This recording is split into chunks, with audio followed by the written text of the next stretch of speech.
Hello guys, welcome back to D Commerce. आप सभी का फिर से स्वागत है। और यहाँ पर दोस्तों हम बात करने वाले हैं question and answer chapter number 3 business environment के। तो यहाँ पर हम बिजनेस इन्वायरमेंट के क्वेश्चंस और आंसर को समझेंगे और आपको फिर इसको याद करना है। तो चलिए सबसे पहले स्टार्ट करते हैं क्वेश्चन नंबर 1, जो कि एक एमसीक्यू टाइप क्वेश्चन है, जिसमें बोलता है कि कैरेक्टरिस्टिक्स ऑफ बिजनेस आपको बताना है। जो भी बिजनेस का कैरेक्टरिस्टिक्स नहीं है वो इसका सही आंसर होगा, क्योंकि क्वेश्चन में बोला है which of the following does not characterise the business environment. Uncertainty, employees, relativity, complexity. तो आपको यहाँ पर कुछ एक ऐसा वर्ड दिख रहा होगा जो कि बाकी वर्ड से अलग है, और वो वर्ड है इम्प्लॉयज। तो इम्प्लॉयज जो है वो बिजनेस को कैरेक्टराइज नहीं करते हैं। आइए इसका एक्सप्लेनेशन देखते हैं। तो यहाँ पर सबसे पहले लाइन में यही लिखा हुआ है कि इम्प्लॉयज जो है वो does not characterize the company environment among the option listed above। जो भी इंडिविजुअल बिजनेस सिचुएशन होते हैं उनके हिसाब से जो एक्सटर्नल वेरिएबल्स होते हैं वो हमेशा बिजनेस को इफेक्ट करते हैं।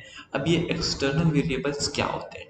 कुछ कुछ ऐसे चेंजेस जो बिजनेस के कंट्रोल में नहीं रहते। For example, change in government economic policy, rapid technology breakthrough, political uncertainty, changes in consumer style and taste और ग्रेटर मार्केट राइवलरी। ये सारी चीजें इसका एग्जाम्पल है कि जो भी एक्सटर्नल इन्वायरमेंट रहता है वो यहाँ पर इफेक्ट करता है बिजनेस इन्वायरमेंट को।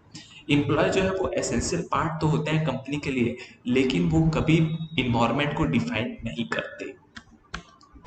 फिर आते हैं क्वेश्चन नंबर 2 में, जहां पर बोला गया है कि कौन सा जो है इम्पोर्टेंस होता है बिजनेस इन्वायरमेंट का। तीन ऑप्शन है, आइडेंटिफिकेशन, इम्प्रूवमेंट इन परफॉर्मेंस और कोपिंग विद रैपिड चेंजेस, और फिर चौथा है ऑल ऑफ देम। तो यहाँ पर सारे के सारे इंपॉर्टेंट है, इसीलिए ऑल ऑफ देम यहाँ पर आंसर आएगा। The importance of business environment is evident in all the options listed above.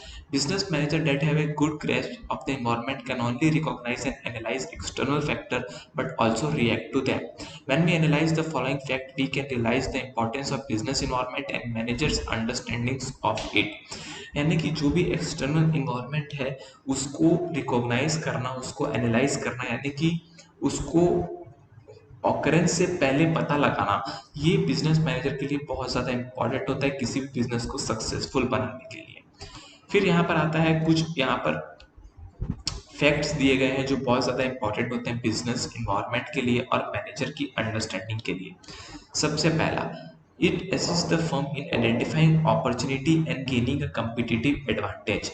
यानी कि जो भी आपको अगर बिजनेस इन्वायरमेंट पहले से आपने एनालाइज कर लिया तो आपको बहुत सारी अपॉर्चुनिटीज मिलेगी और एक कॉम्पिटिटिव एज मिलेगा। कॉम्पिटिटिव एज यानी कि मार्केट में बाकी दूसरी जो कंपनीज है उससे आप एक कदम आगे बढ़ जाओगे। दूसरा, it assist the firm in identifying the danger and early warning science. यानी कि अगर मान के चलो रसिया और यूक्रेन में वॉर होने वाला है और आपको उस वॉर के बारे में पहले से इंफॉर्मेशन है, तो आप अपने बिजनेस में अपने स्टॉक बढ़ा सकते हो, जिससे आपको जो है यहाँ पर ऑलरेडी आने वाले डेंजर, आने वाले प्राइस राइज की पहले से आपको खबर हो जाएगी, जिससे आप अपने बिजनेस को संभाल सकते हो। तीसरा, it assist the firm in tapping beneficial resources. जो भी फर्म के लिए अच्छे रिसोर्सेज है उनको फाइंड आउट करना आपको पहले से जो है वो पता चल जाएगा।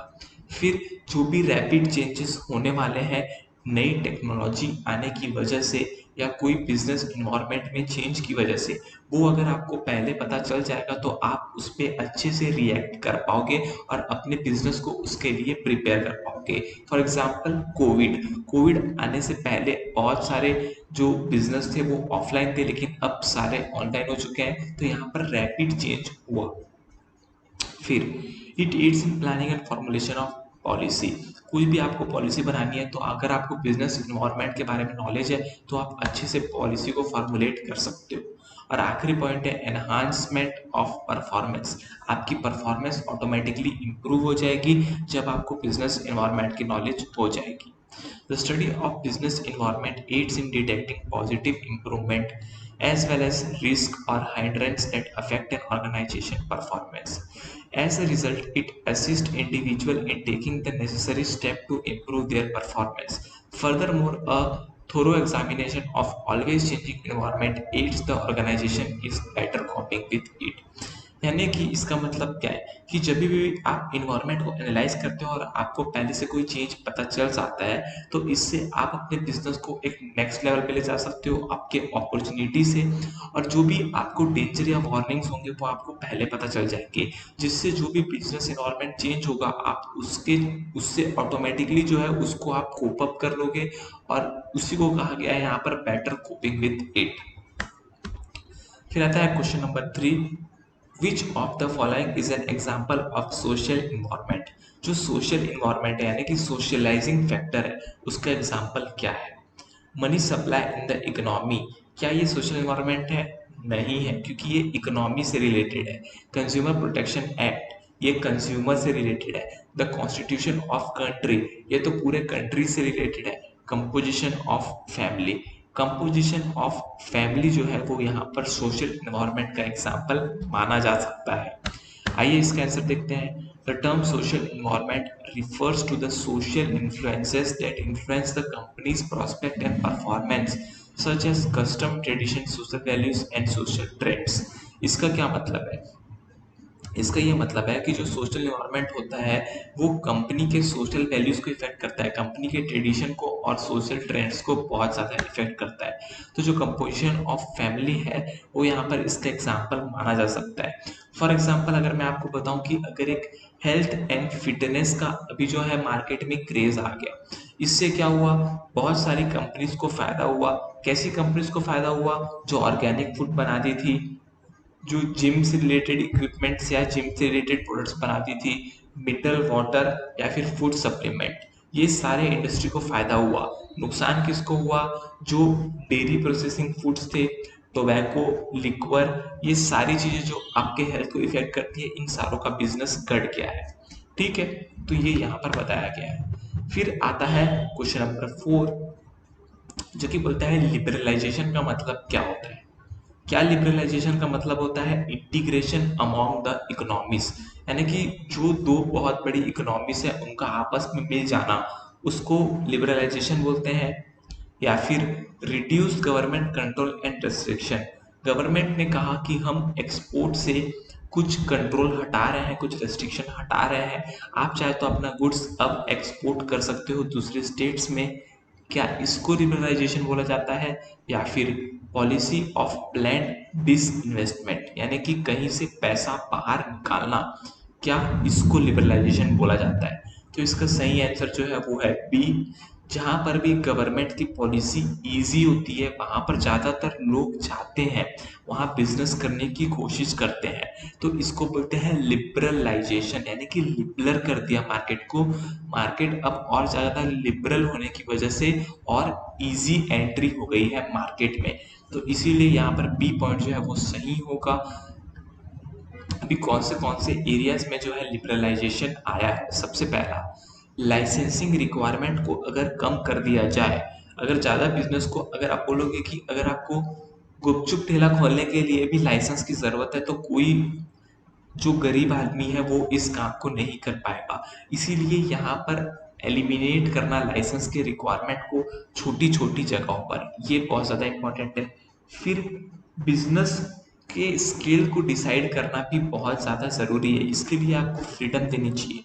फॉर एग्जांपल अगर आप चाहते हो एक्सपोर्ट बिजनेस करना तो आपको फ्रीडम मिलनी चाहिए गवर्नमेंट से कि आप चाहो तो कहीं भी एक्सपोर्ट कर सकते हो, तो ये भी एक बहुत अच्छी बात है। The removal of restriction on the movement of goods and service, कभी कभी ऐसा रेस्ट्रिक्शन गवर्नमेंट लगा देती है कि आप अपने सामान को पाकिस्तान में नहीं बेच सकते। ऐसा इसीलिए करा जाता है क्योंकि पाकिस्तान और इंडिया के बीच में जो वॉर होता है उसको गवर्नमेंट जो है वो इकोनॉमी से भी लड़ती है, तो इसीलिए गवर्नमेंट चाहती है कि आप अपना गुड्स पाकिस्तान को ना भेजें। लेकिन कई ट्रेडर ऐसे होते हैं जिनको पाकिस्तान से ह्यूज मार्जिन में प्रॉफिट मनी मिलता है, तो वो वहाँ सप्लाई करना चाहते हैं। तो कभी कभी रेस्ट्रिक्शन को हमें फॉलो करना चाहिए, लेकिन अगर वो रेस्ट्रिक्शन बहुत समय तक रहेंगे तो बहुत सारे लोगों को नुकसान भी होगा। ठीक है, the freedom to fix the prices of goods and service, यहाँ पर जो गुड्स एंड सर्विस है उसकी प्राइस कस्टमर डिसाइड ना करे और बिजनेस को फ्रीडम दी जाए डिसाइड करने के लिए, ये भी लिबरलाइजेशन पॉलिसी में आता है। तो ये बहुत ज़्यादा इम्पोर्टेंट है, ठीक है। फिर the reduction of tax rate, अगर टैक्स रेट गवर्नमेंट ने कम कर दिया, इसका मतलब ये है कि आपको गवर्नमेंट ने और लिबरल कर दिया, आप अब और ज़्यादा ट्रांजेक्शन करके अपना प्रॉफिट इंक्रीज कर सकते हो। फिर आता है क्वेश्चन नंबर 5 जो कि बोलता है which of the following does not explain the impact of government policy change on business and industry. यानी कि जो भी गवर्नमेंट पॉलिसी का चेंज आता है, इनमें से कौन सी चीजें उस चेंज को इफेक्ट नहीं करती। पहला, मोर डिमांडिंग कंज्यूमर्स कस्टमर्स, यानी कि गवर्नमेंट पॉलिसी चेंज होती है तो कस्टमर्स हमारे बढ़ जाते हैं, बिल्कुल सही बात है। कंपटीशन भी बढ़ जाता है क्योंकि अगर गवर्नमेंट ने कहीं से लाइसेंसिंग टर्म्स हटा दिए तो अब जिसके पास लाइसेंस नहीं है वो भी इस चीज की बिजनेस कर सकता है। सी में आता है चेंज इन एग्रीकल्चर प्राइजेस, जो भी एग्रीकल्चर प्राइस का चेंज होता है क्या उससे गवर्नमेंट की पॉलिसी का इम्पैक्ट मानेंगे, नहीं मानेंगे।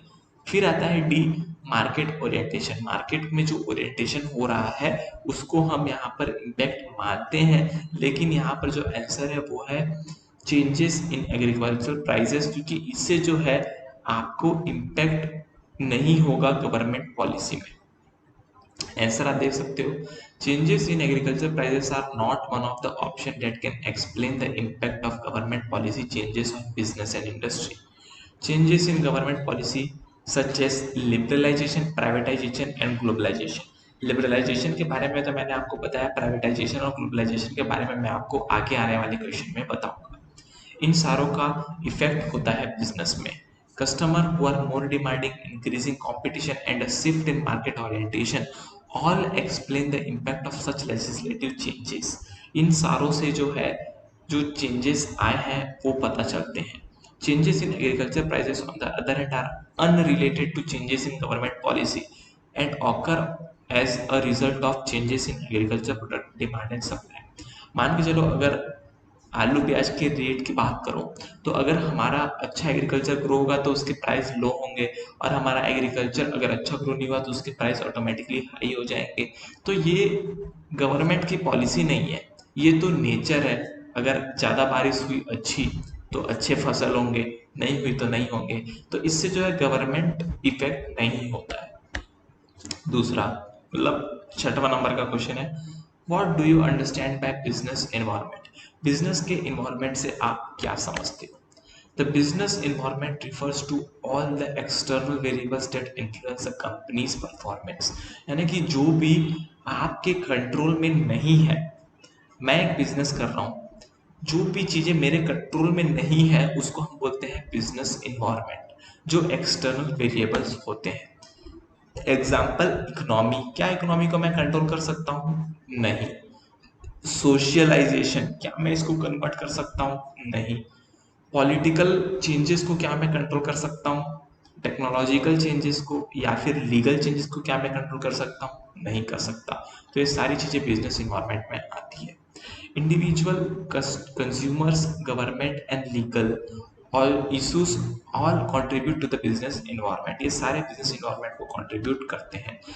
कस्टमर के चेंज में टेस्ट आना या गवर्नमेंट के पॉलिसी में चेंज आना, पॉलिटिकल लैंडस्केप में चेंज आना या लीगल रूल में चेंज आना, ये सारे एग्जाम्पल है जो बिजनेस के क्लाइमेट को डिसाइड करते हैं। तो ये बहुत ज़्यादा इंपॉर्टेंट है।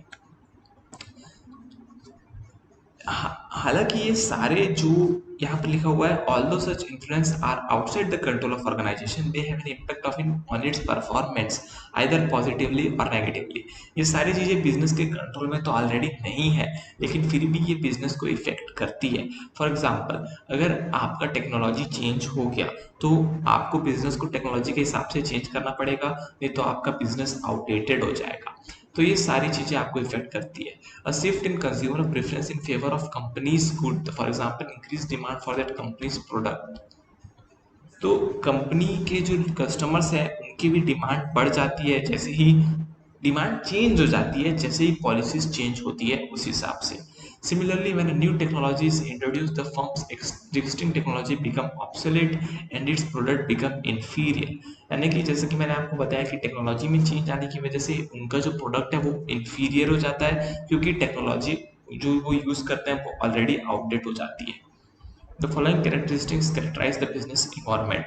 कुछ कैरेक्टरिस्टिक्स दी गई है जो बिजनेस इन्वायरमेंट को कैरेक्टराइज करती है। पहला, जो बिजनेस इन्वायरमेंट बनता है वो एक्सटर्नल प्रेशर से बनता है। ये तो मैंने आपको समझाया था। The business environment encompasses both specific and general element that have an impact on the enterprise either directly or indirectly। बहुत सारे एलिमेंट्स होते हैं जो बिजनेस को इफेक्ट करते हैं, बहुत सारी छोटी छोटी चीज होती है।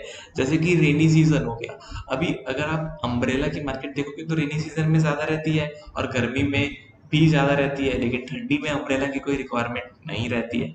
तो ये जो है स्पेसिफिक भी हो सकता है और जनरल चेंजेस भी हो सकते हैं सारे एंटरप्राइजेस को। फिर the business environment is dynamic, वो हमेशा बदलते रहते हैं। देखो बिजनेस इन्वायरमेंट हमेशा बदलते रहता है। कैसे, एक एग्जांपल मैं आपको देता हूँ। बिजनेस बहुत डायनेमिक होता है। पहले के जमाने में अगर आप एक पाव जलेबी लेने चाहते थे तो वो आपको कुछ पैसे में मिल जाता था। फॉर एग्जाम्पल 25 पैसे 30 पैसे में आपको एक पाव जलेबी मिल जाता था इजीली। और पहले के ज़माने में आप अगर फ़ोन कॉल करना चाहते थे तो वो 10 रुपए का एक फ़ोन कॉल होता था। आज के ज़माने में देखिए, आपको 10 या 20 रुपए पाव जलेबी मिलती है और जो फ़ोन कॉल है वो आपको 25 पैसे में मिलती है। तो बहुत ज़्यादा बिजनेस की इन्वायरमेंट में यहाँ पर चेंज आ गया है टेक्नोलॉजी की वजह से। तो ये सारे एक्सटर्नल फैक्टर्स हैं। The business environment is primarily uncertain in the sense that future events are difficult to forecast. Business जो है वो हमेशा अनसर्टेन होता है क्योंकि आप हर चीज को फॉरकास्ट नहीं कर सकते, कोई भी चीज कभी भी चेंज हो सकती है। फिर आता है question number 7, Why it is important for business enterprise to understand their environment? Explain briefly। क्यों बिजनेस को जरूरत है कि वो अपने इन्वायरमेंट को अंडरस्टैंड करे, उसको जाने, उससे बिजनेस को क्या बेनिफिट होगा, इसको एक्सप्लेन करना है। The ability to comprehend the business environment is critical to an organization success। Business environment organisation के सक्सेस को बहुत ज्यादा इफेक्ट करता है।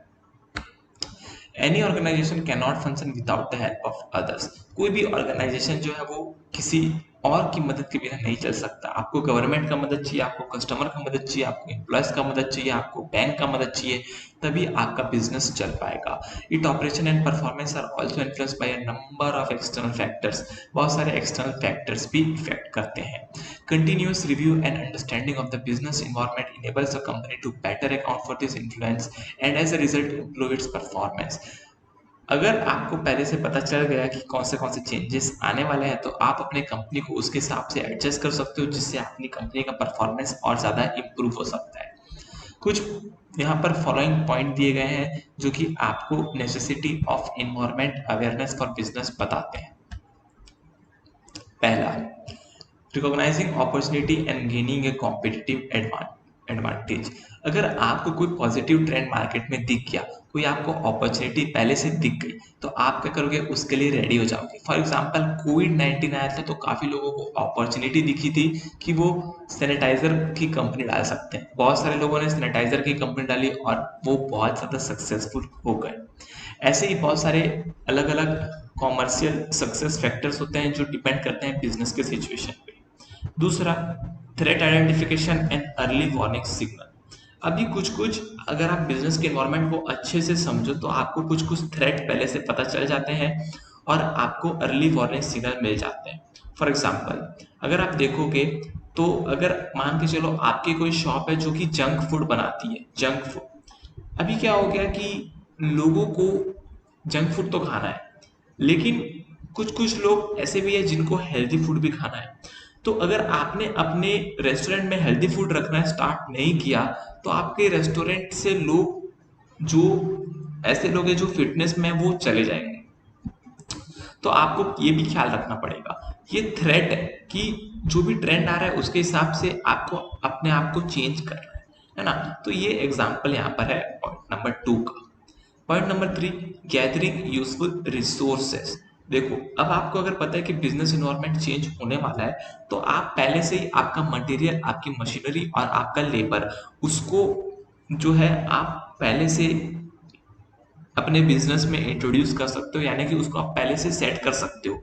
इससे आपको बेनिफिट होगा कि जब भी ये बिजनेस इन्वायरमेंट चेंज होगा तो आपके पास रॉ मटेरियल पहले से अवेलेबल होगा, आपके पास मशीनरी भी अच्छी होगी और आपके पास लेबर भी होंगे, जिससे आप जो है मार्केट में मोनोपोली का बिजनेस कर सकते हो।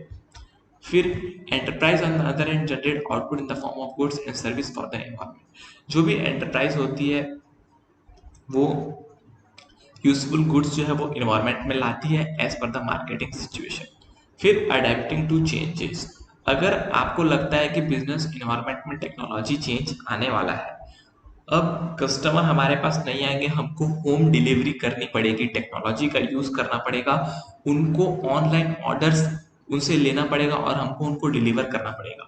अगर आपको ये बातें पता है, ये चेंज आने वाला है, तो आप पहले से इसको चेंज कर सकते हो और उस थ्रेट को अपने लिए अपॉर्चुनिटी बना सकते हो। फिर आ गया making plans and policy.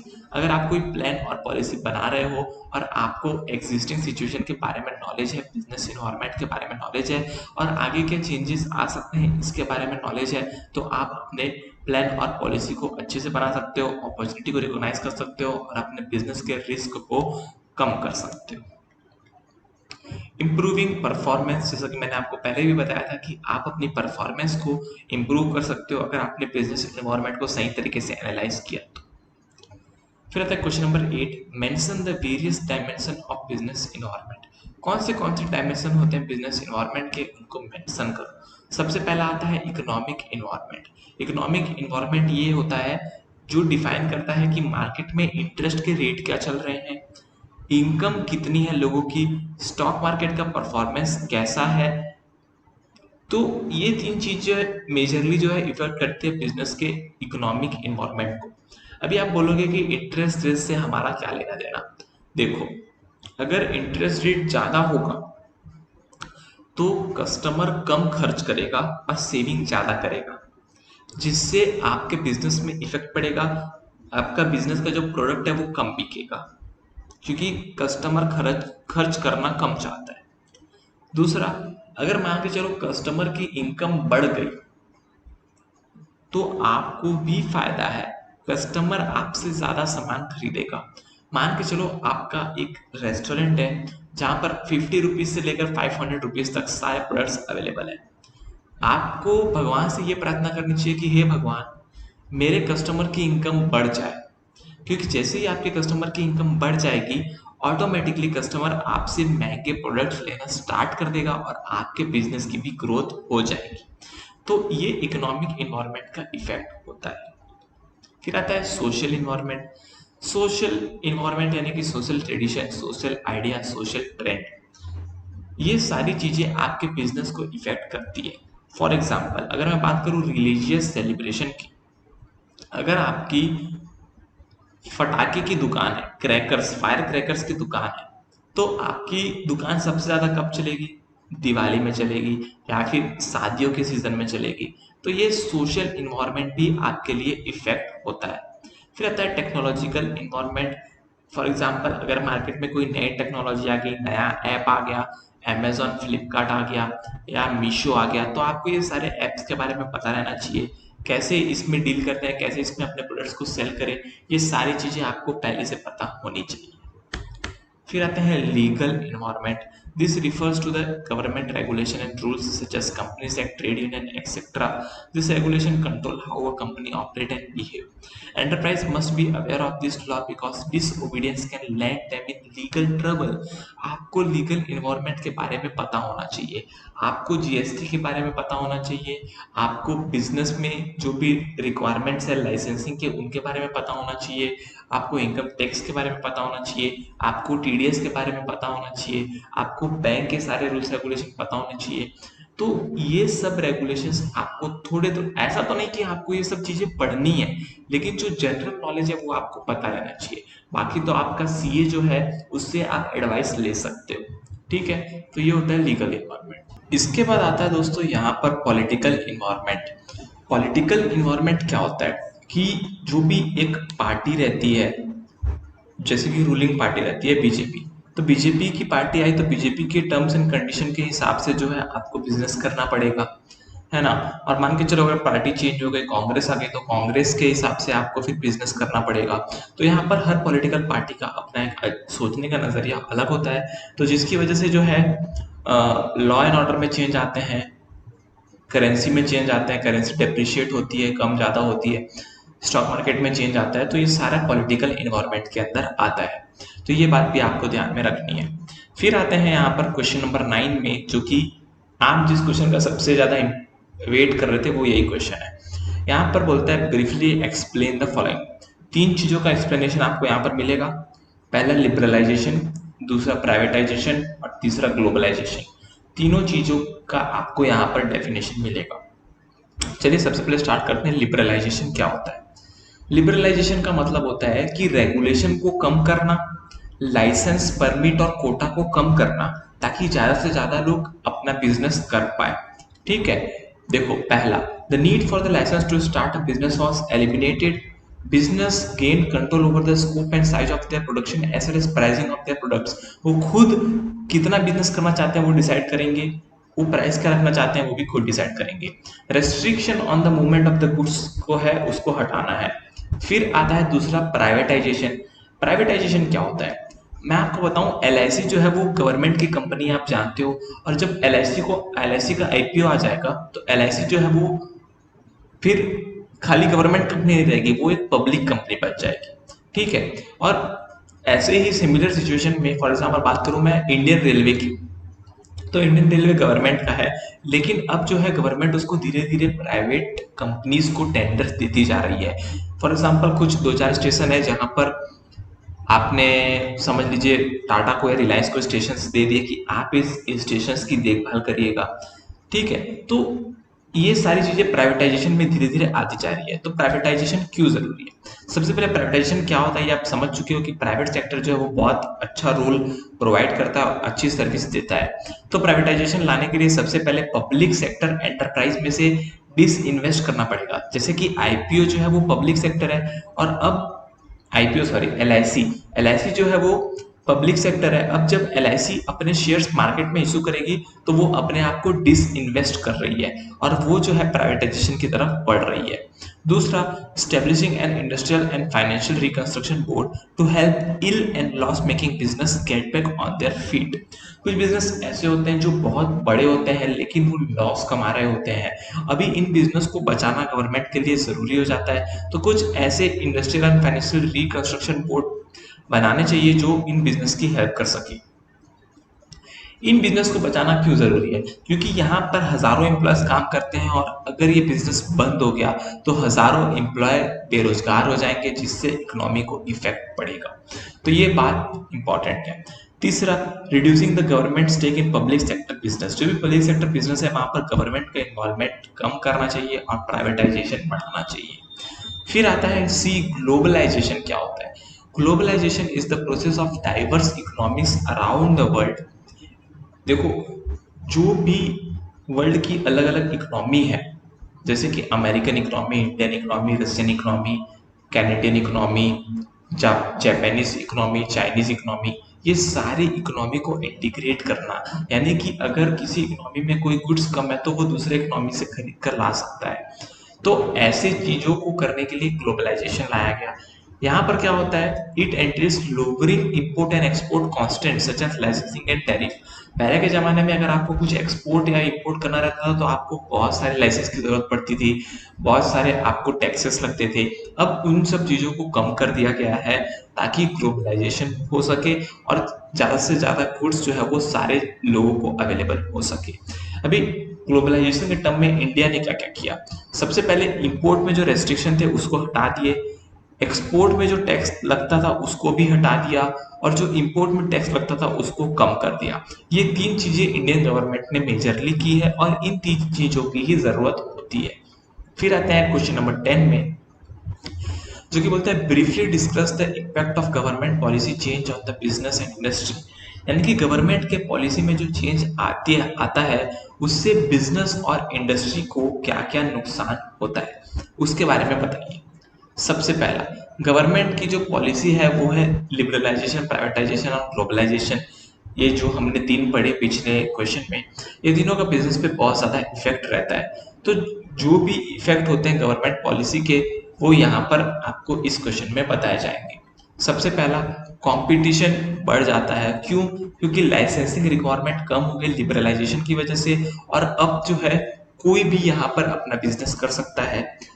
Import के जो टैरिफ थे, इंपोर्ट का जो टैक्स था, वो भी कम हो गया, जिससे क्या हुआ कि जो डोमेस्टिक, जो इंडिया के अंदर सेम गुड्स बनाता था, अब उसका भी कॉम्पिटिटर आ गया है मार्केट में, क्योंकि अभी इंपोर्ट कम हो गया तो लोग इंपोर्ट करके भी वो चीज़ों को मंगा सकते हैं। तो यहाँ पर कंपटीशन बढ़ जाता है।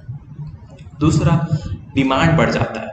अगर आपके बिजनेस में आपके गुड्स की क्वालिटी बहुत ज़्यादा अच्छी है, आपकी सर्विसेज बहुत ज़्यादा अच्छी है, कस्टमर्स का रिव्यू बहुत ही अच्छा है, तो आप अपनी जो गुड्स है, जो सर्विस है, उसको आप एक्सपोर्ट भी कर सकते हो, क्योंकि अब एक्सपोर्ट पे टैक्स नहीं लगता है। तो आप अपनी सर्विस को एक्सपोर्ट करोगे, जिससे आपकी डिमांड बढ़ जाएगी।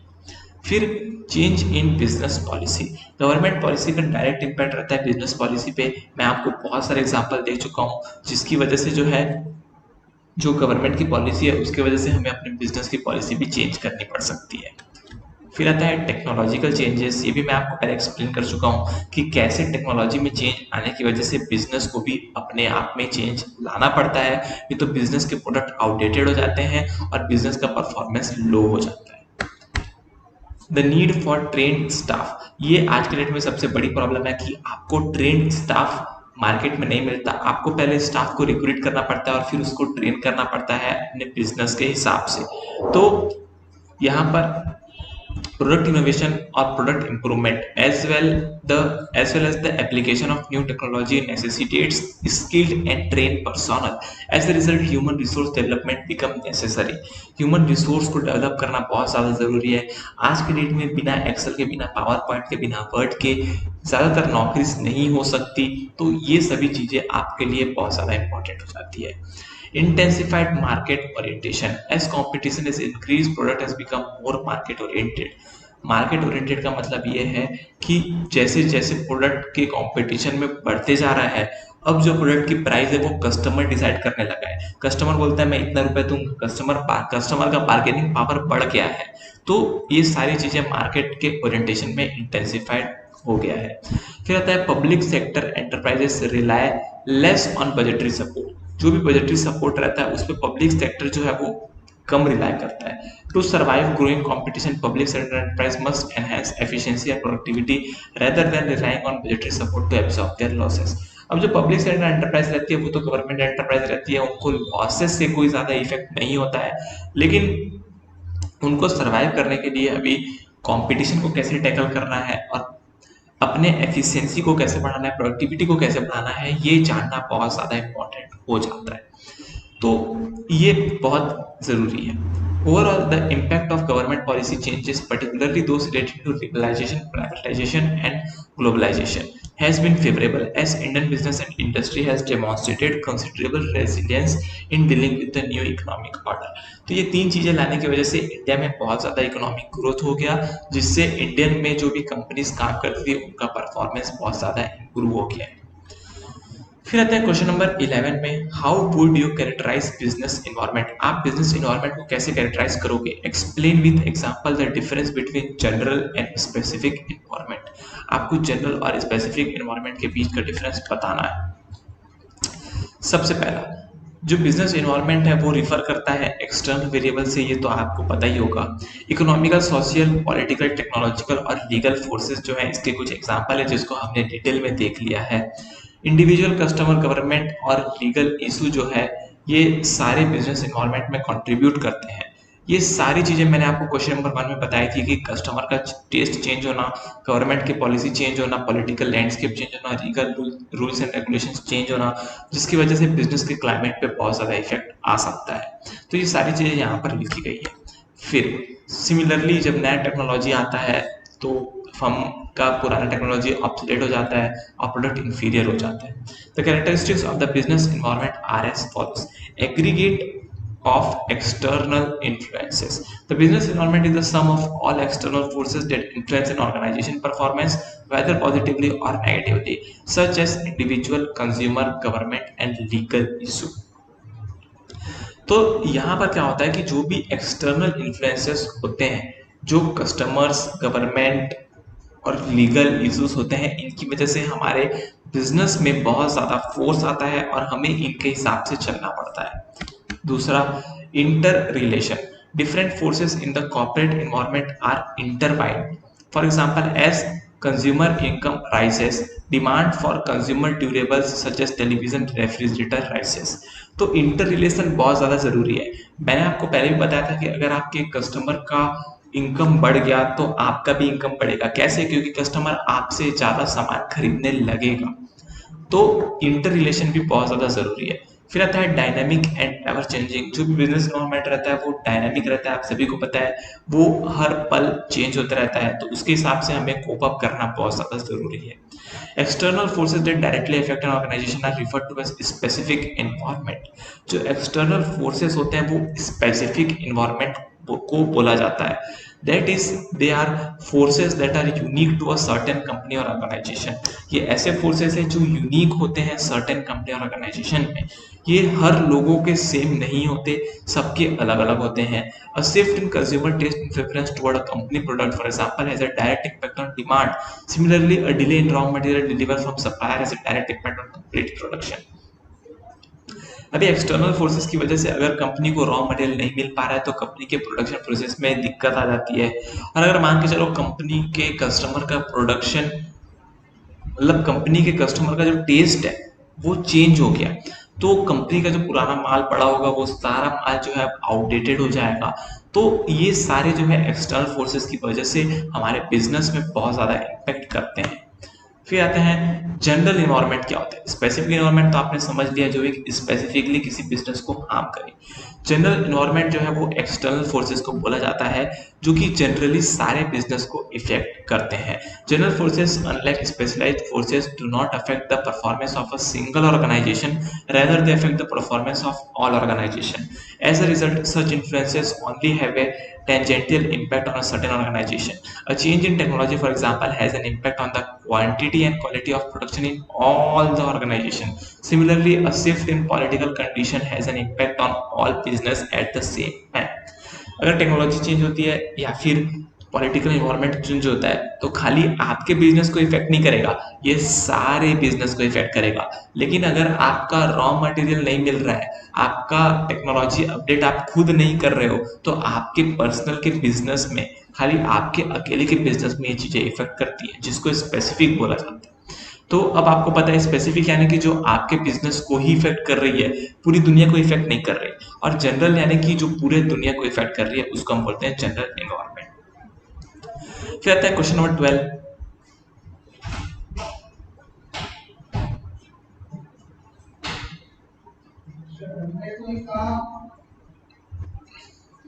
Question number 12. How would you argue that success of a business enterprise is significantly influenced by the environment? यानी कि आप कैसे इस बात को प्रूव करोगे कि बिजनेस एंटरप्राइज का जो सक्सेस रहता है वो इन्वायरमेंट पे डिपेंड करता है। सबसे पहला, recognising opportunity and gaining competitive advantage. मैं आपको पहले बता चुका हूँ, आपको अपॉर्चुनिटी पहले से पता लग जाती है और जिससे आप कॉम्पिटिटिव एडवांटेज ले सकते हो। दूसरा, आप थ्रेट को आइडेंटिफाई कर सकते हो और आपको अर्ली सिग्नल मिल जाएंगे कि कौन सी प्रॉब्लम बिजनेस में आने वाली है और आप उसका सॉल्यूशन निकाल पाओगे। ये सारी चीजें मैंने पहले पिछले क्वेश्चंस में एक्सप्लेन की हुई है। गैदरिंग यूजफुल रिसोर्सेज, जो भी रॉ मटेरियल, मशीनरी और लेबर है, इनको आप पहले से गैदर कर सकते हो। अडेप्टिंग टू चेंजेस, जो भी चेंज आते हैं उसके हिसाब से आप अपने आप को चेंज कर सकते हो। मेकिंग प्लान्स एंड पॉलिसी, आप प्लान्स एंड पॉलिसी को बिजनेस इन्वायरमेंट के हिसाब से डिजाइन कर सकते हो, अपने परफॉर्मेंस को इंप्रूव कर सकते हो। तो ये जो क्वेश्चन था ये रिपीट क्वेश्चन था, मैंने इसको पहले एक्सप्लेन कर चुका है। फिर आता है what economic changes are initiated by the government under the industrial policy 1991, what impact have this changes made on the business and industry. जो इंडस्ट्री पॉलिसी 1991 आई, इससे क्या इकोनॉमिक चेंजेस आए ये आपको बताने हैं। In July 1991, the Indian government announced the industrial policy. The policy are the policy's main point. जो पॉलिसी के मेन पॉइंट है वो अब आपको बताते हैं। सबसे पहला, abolition of licensing. The obligatory licensing system was eliminated under the new industrial strategy of 1991।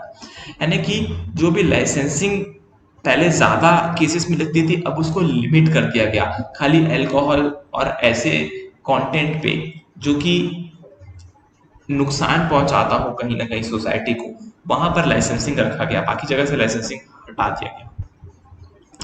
यानी कि अब जो प्राइवेट सेक्टर है वो भी यहाँ पर डील कर सकते थे। Desegregation, the number of industry data solely for the public sector has been drastically reduced। पहले क्या होता था, BSNL गवर्नमेंट का था, खाली वही टेलीफोन कंपनी चलाता था। एयरलाइंस गवर्नमेंट का था, खाली वही गवर्नमेंट एयरलाइंस चलाता था।